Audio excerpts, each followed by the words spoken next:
So, in this lecture, we're going to talk about what is language and what is culture. Yeah, these are pretty big questions, and we're also going to try and begin to answer the question not only what is language and what is culture, but what is the relationship between language and culture. So let's start with language. Language is a symbolic system.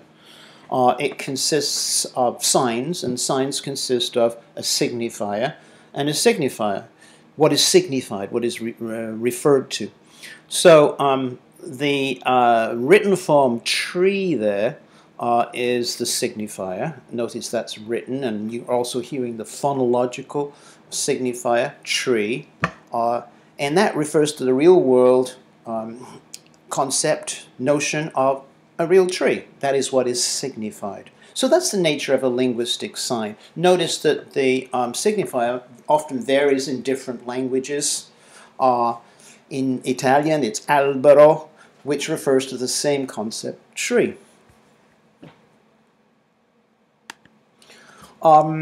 Symbolic systems can be divided into what we call notational symbolic systems and non-notational symbolic systems. Language is notational, it has written forms, and if we look at it in terms of a continuum or a cline between notational and non-notational, between non-ambiguous and ambiguous, we can place language kind of in the middle.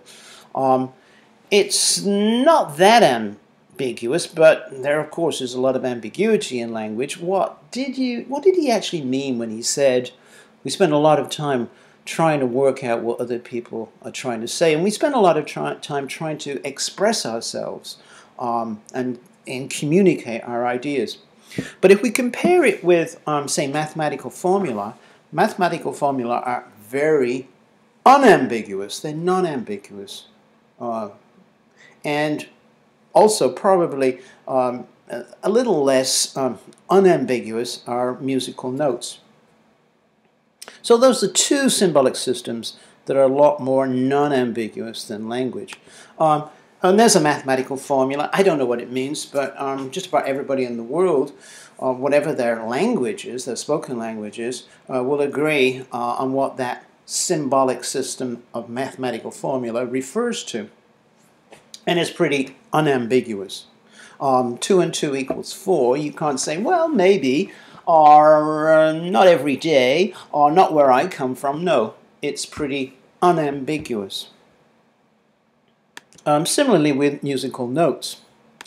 You may have combinations of signs. Here's a linguistic sign with a graphic sign. That looks a pretty crazy road to drive on, but that's another symbolic system.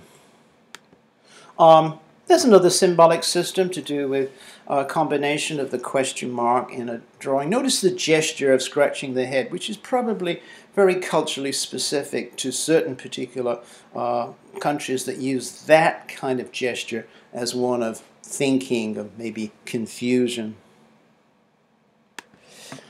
Here's another symbolic system. This is actually dance notation, or to be precise, Laban, after the name of the person who invented it, Laban notation. And this is a way of a symbolic system for representing dance. So if you're a choreographer, you'll be able to look at this and know where the dancer is supposed to be, where they put their arms, where they put their legs, and how they move through space. I don't understand how it works, but it's the representation of the dancer. It's looking down on the dancer, and each of these signs, these lines, indicates where their feet and arms and body are supposed to be. So again, as a notational system, this hopes to be as unambiguous as possible. Otherwise, we wouldn't be able to pass a choreography from one particular choreographer to another, from one dance company to another. Okay, on the other end of the scale, on a non-notational symbolic system, we have art. Art tends to be made up by many symbols which tend to be pretty ambiguous. There are two symbols here I'm interested in. For example, the hands over the face, which may be understood as being maybe despair, horror. Is the person crying? Well, we don't quite know. It's pretty ambiguous. And then, of course, if you look at the fruit on the table, that's a pomegranate that's been cut in half. What kind of symbol does a pomegranate have? Well, if you know something about Greek mythology, you'll recognize this as Persephone. Persephone was taken off to hell by Hades, and in hell she ate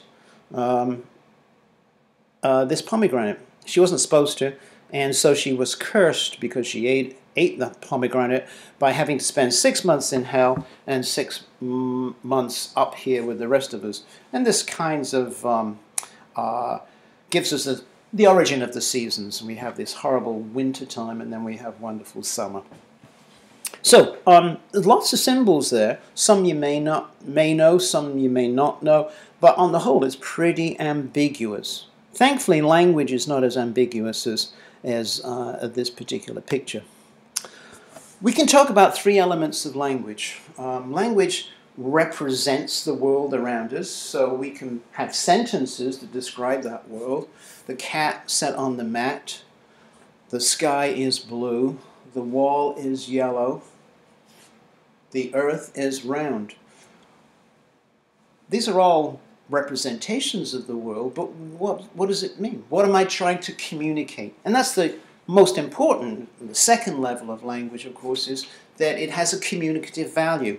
So if you look at that sentence, oh no, the cat sat on the mat, we understand something about what the speaker is trying to communicate. There's something about the fact that the cat shouldn't be on that mat. Get the cat off the mat. Don't let the cat get on that mat again. So language communicates something about the speaker's feelings, ideas about the world, and intentions about the world. The third element is that language tends to work as a sign. I'm going to call it this fancy phrase, semiotic receptivity. That is, that one thing that humans have, which more so, and not just the use of language, but the ability to see the world in terms of signs. So language may express something about the world, represent something about the world. It may communicate a speaker's intentions about the world, but also it reveals something about who that speaker is, especially when it's spoken. We'll know something about their ethnic origin, something about their class, something about their regional origin by the way they speak. So that's the way that language is also this kind of sociolinguistic sign. Here's an example. Three people, a group of strangers, are waiting at a taxi stand. An empty taxi drives by without stopping, and the following remarks ensue. So Speaker A says, outrageous. Speaker B says, I say. And Speaker C says, fucking hell. Okay, so apart from the fact that you're hearing me speak them, even if you just read them, you can begin to form some impression about who these people are. What do these people look like? Are they male or female? How are they dressed? What is their background and what do they do? Would you like these people if you met them? So not only do we know something about how language represents the world, but we also know that it communicates people's intentions, but also, in this third sense, we learn something about who those people are. There's an element of this in this particular extract from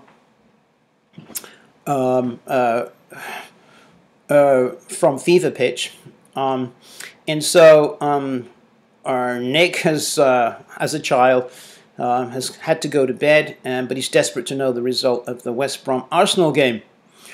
I had been forced to go to bed before the result came through. The tie was played on a Wednesday night, and my mother wrote the score down on a piece of paper and attached it to my bookcase, ready for me to look at in the morning. I looked long and hard. I felt betrayed by what she had written. If she loved me, then Surely she could have come up with a better result than this. Just as hurtful as the score was the exclamation mark she put after it, as if it were, well, an exclamation. It seemed as inappropriate as if it had been used to emphasize the death of a relative. Gran died peacefully in her sleep! Exclamation mark. So notice how he's examining this piece of language, not only by what it represents, his team lost, but also how his mother feels about this. And then all the curious way that the exclamation mark is examined here. What other meanings is attached to this use of language?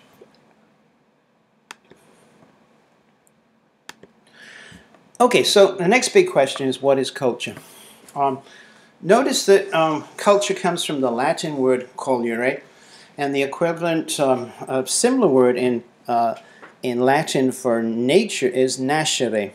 So we can make a distinction between what is born and grows, and there you have a beautiful picture of the natural landscape, and what is grown and cultivated. And notice how humankind is intervening in nature to begin to grow things. So culture is this particular intervention that we make in the natural world, the intervention that we make every day, and that is culture.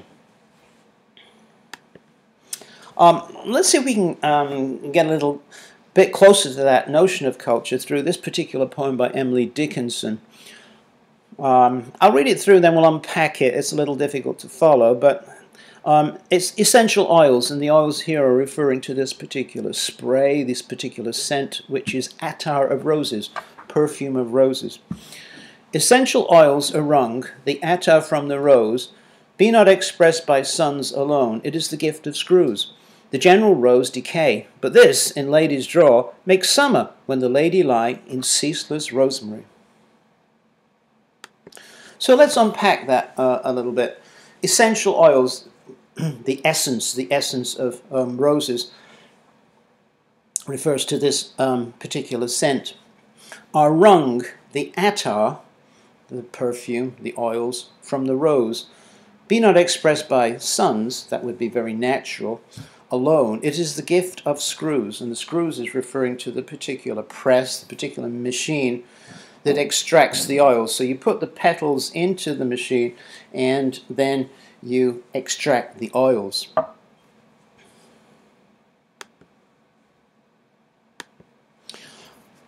The general rose decay, as we know, but this, in lady's drawer, make summer when the lady lie in ceaseless rosemary. Rosemary here is referring to remembrance, to memory. So plants have particular symbolic meanings, and this is what rosemary is refers to.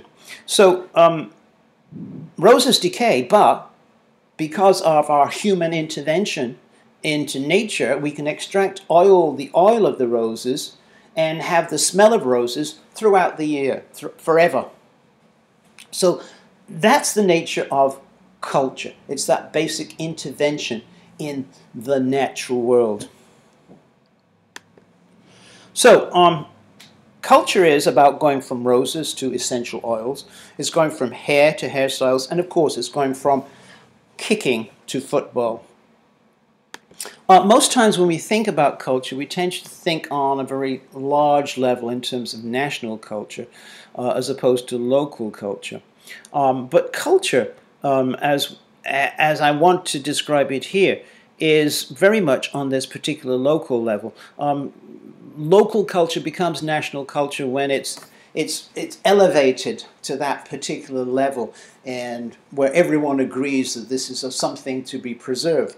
But national culture comes from all these manifestations of local culture. So culture is a fuzzy set of attitudes, beliefs, behavioral conventions, and basic assumptions and values that are shared by a group of people, and that influence each member's behavior and each member's interpretations of the meaning of other people's behavior. So it's the sets of patterns of behavior that we share with other people. Okay, so the relationship between language and culture then is, in the sense of trying to understand language, we can't really separate it from culture. So here's an important quote from Joseph. To understand how language works, we need to locate it in a cultural context of use. We're going to locate language in the context of sport. Whenever we isolate language from the people who speak and interpret it, and the context in which they speak and interpret it, we're not getting closer to some kind of essential truth, we're getting further from it. Okay? So, to understand language, we have to locate it in culture. And the two together help us understand how language and culture work. What we're doing in this course is locating language in the culture of football. What you see there is a very famous picture by L.S. Lowry called Going to the Match. And as you can see there, there is a culture associated with this particular event. All those people going to the match will be talking about the particular game. They'll be reading about it in the newspapers afterwards. This forms a particular culture. So to understand language, we're going to root it in a particular context, and that context is sport. By the way, Lowry's paintings are not supposed to be realistic. If you look at the particular bleacher or stand there, notice how kind of abstract that triangular shape is. And of course, he always has to bring in the kinds of backgrounds of chimneys and factories, which also indicate the culture of this particular painting from the 1930s. 3 o'clock was the traditional time that football matches began, because the workers, and most of the people who went to the games then were workers, didn't finish work until midday on Saturday. So 3 o'clock was chosen as giving the workers enough time to get home, have their lunch, and then go to the match. Okay, so that's the culture. We're going to locate language within this culture.